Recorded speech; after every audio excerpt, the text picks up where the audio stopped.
So I'm going to talk a bit about variation within a population and how this comes about. There are a couple of natural ways that this comes about. You've got random mating, which is one, and then mutation and meiosis are really the three main ones. But there's also natural changes in the environment that cause species that forces species to adapt and develop new genotypic and phenotypic changes. And the ones I'm going to talk about here are pretty much phenotypic, and they have to do with a certain fly population. So in this case A, there's a gust of wind that goes high on the island, about 20 meters up where all the long-winged flies live.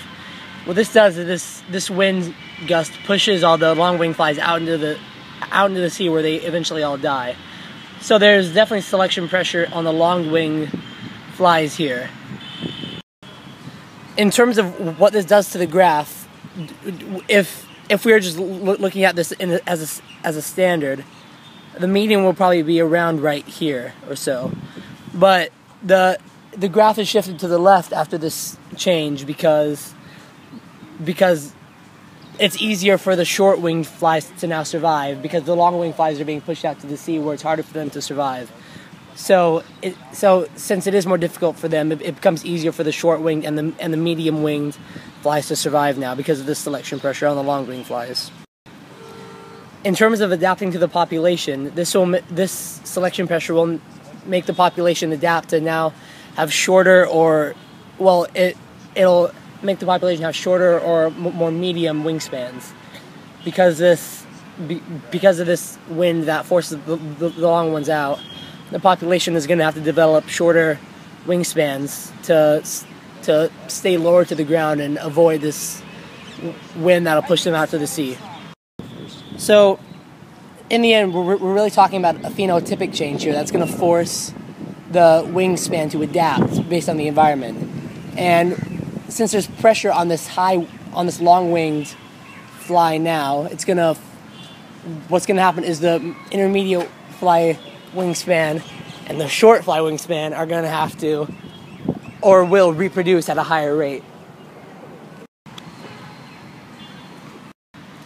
In case B, the same wind that exists in case A is still in existence, but this time there's also an animal that lives close to the ground which eats all the really short-winged ones.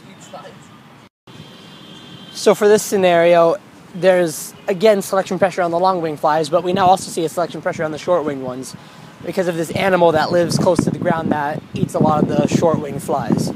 So in terms of the graph again, the graph will probably shift back a bit more central because there's pressure on both ends. So it's going to make it easier for the middle lengths, the 10 to 12 meter up flies to survive now, because there's selection pressure on both ends of the graph. So to adapt, the long-winged and the short-winged flies are going to have to develop more medium-length wings. So this is the way they're going to be forced to adapt now because of these natural scenarios that threaten their lives. So again here, in terms of reproduction, since there's the selection pressure on the long-winged and the short-winged flies, the intermediate-length flies are going to reproduce at a higher rate.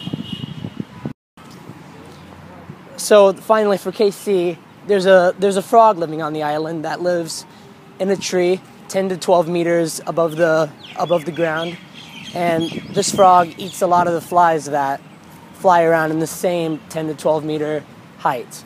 So what this does is this puts selection pressure on those, for lack of a better word, intermediate flies, and what this does is it reduces the middle of the graph in terms of height. So we saw in the first one, the top of the graph was about right there, but now we see it's gone down to there.